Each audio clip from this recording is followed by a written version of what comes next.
Hello friends, welcome back to the first video of the new year. If you're new and not subscribed, I am Kayla Bame, and you should really think about subscribing to my channel because the bestest things in the world happen when you do that. So subscribe.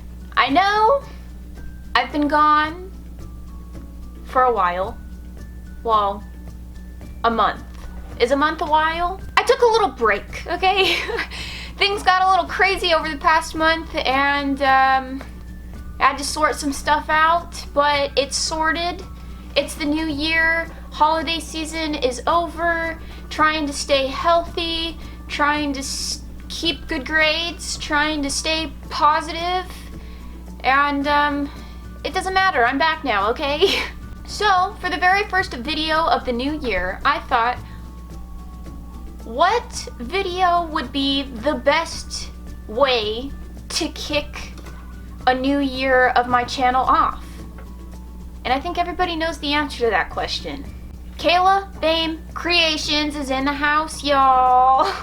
That's right. First video of the new year, I'm doing a voiceover for one of my mom's DIYs. So we're gonna start this year off on a good, funny, happy note, okay?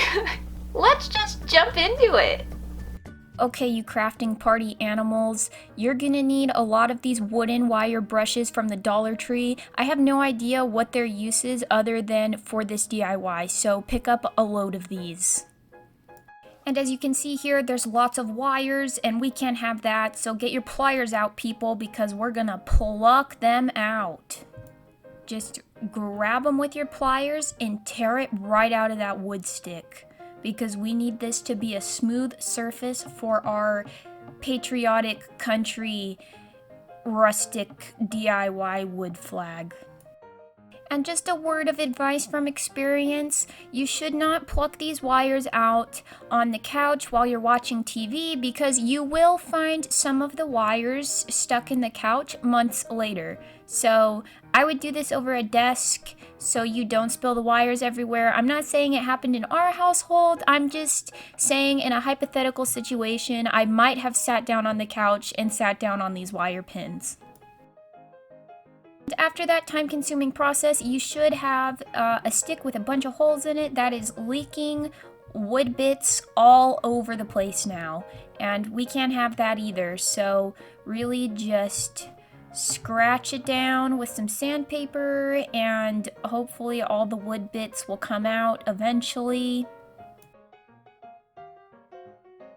Now get some hole filling putty and you're just gonna clog all of the holes, really just cake it on so these holes are nice and filled, because we can't have a flag that's spilling wood bits all over the place.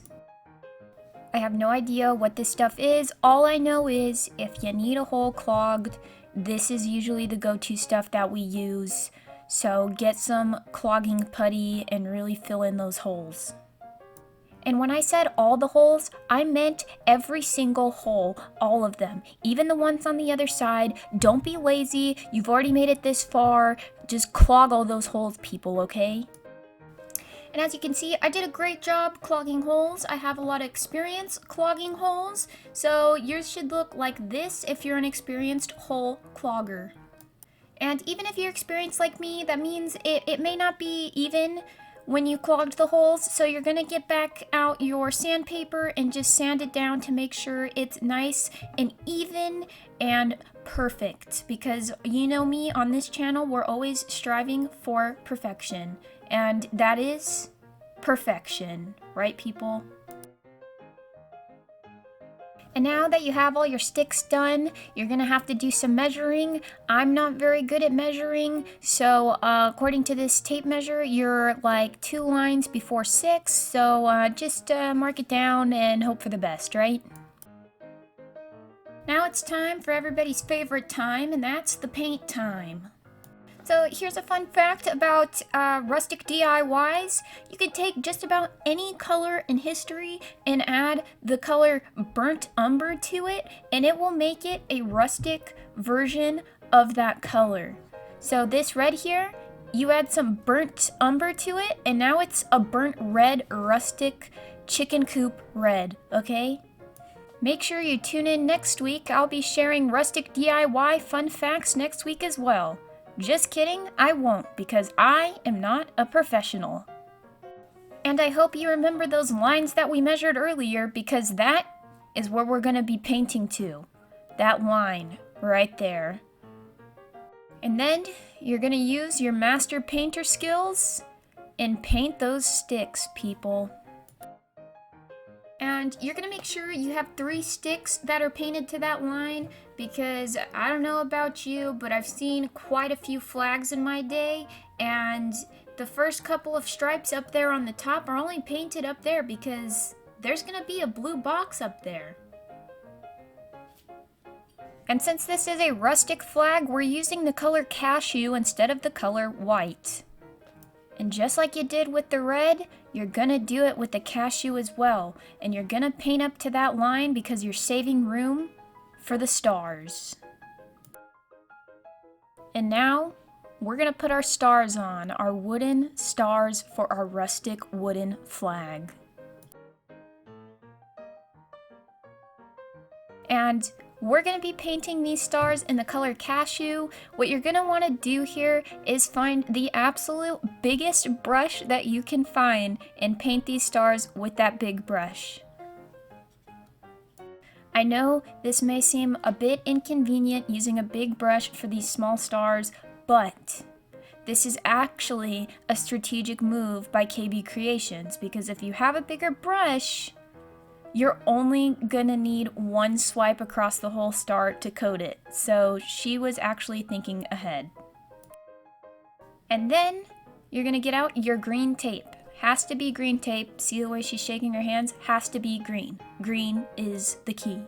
And then you're gonna tape off your sticks to make sure you have these perfect lines later.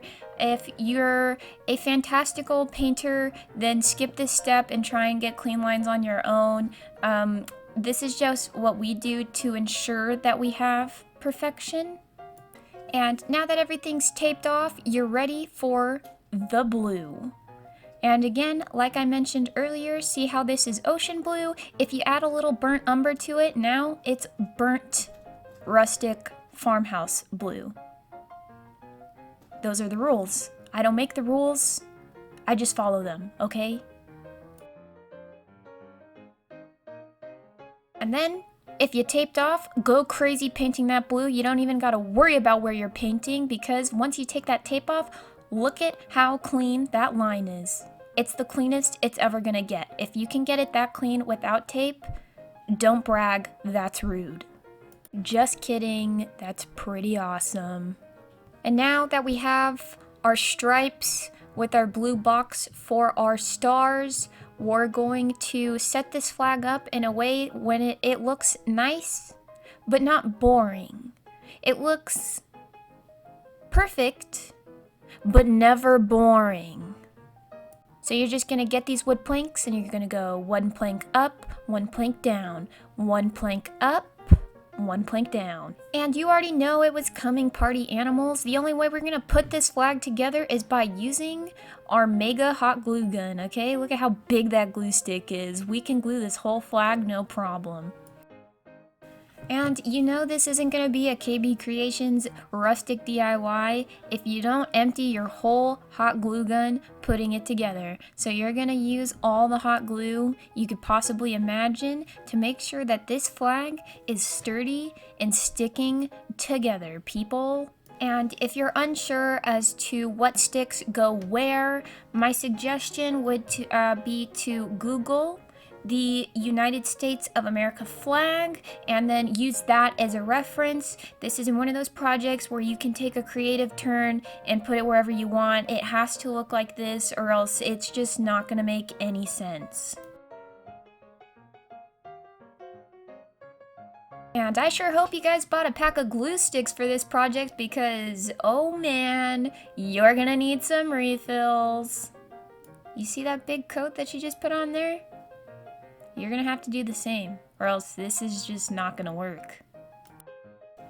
And now it's time to add the stars. If you're going for a realistic approach here, there is no possible way you can fit 50 stars on this flag unless you have tiny stars, and then that's just gonna be a hassle. So we're just gonna put as many stars as we can fit here, and if you have a problem with it, I don't know what to tell you. Do it a different way then, because I just do not see a solution to this problem.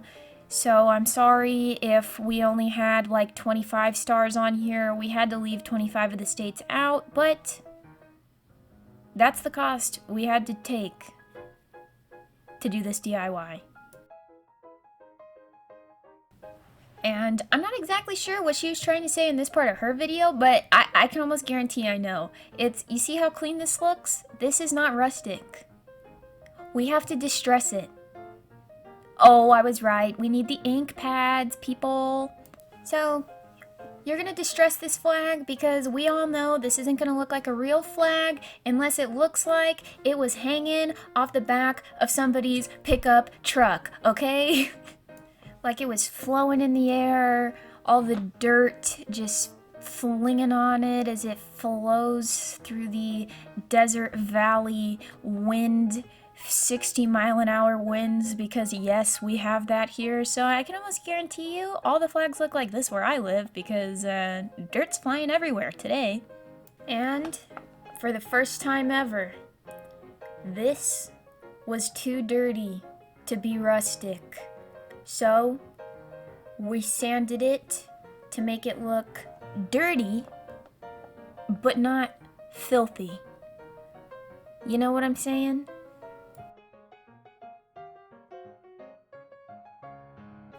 And would you look at that? Before and after, the after picture, of course, is going to look so much better because it just looks more rustic. And this is another option for you. If you want to hang this flag up, all you got to do is glob on some more hot glue with some rope, and you got yourself a hangable rustic wood flag. And wowie kazowie, would you look at that finished DIY. Absolute rustic perfection. Alright, that's it for this week's video. If you liked it, be sure to give it a thumbs up and leave in the comments down below what you thought of this week's voiceover. These are some of the funniest videos for me to do, and I enjoy doing the voiceovers. You guys also seem to love it when I do the voiceovers, so leave in the comments down below what you thought. My break is over now, so I am planning on consistently uploading once a week again, maybe twice a week if I get really, ambitious, who knows. New year, same me, right? But I will see you guys back here next week. Peace.